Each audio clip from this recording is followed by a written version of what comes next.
we have finally approved the roster system for the implementation of the reservation policy. So that was the main discussion that took place today.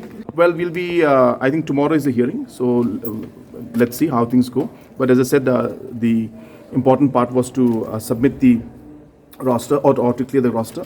So the cabinet has passed the roster system.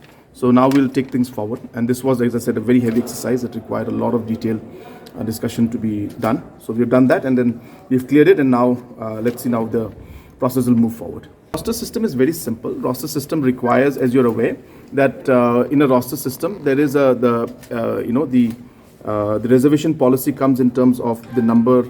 I mean, I can only explain it when I give an example to you. We had implemented the roster system even for the physically challenged and disabled people, and in that there's a reservation of 4%. So how roster system works is very simple. That only if any recruitment had 25 posts, would one post go to the physically challenged people. But then now with the roster system coming in, suppose there is a 10 posts that are there, then then of course there will not be any reservation for the physically challenged. And then again the next, if there are 15 posts that have come out for recruitment, then the 15th post will go to the physically challenged. So the roster system ensures that the reservation policy is implemented in letter and spirit. So that's the whole purpose. And with the roster system in place, that is what will be followed.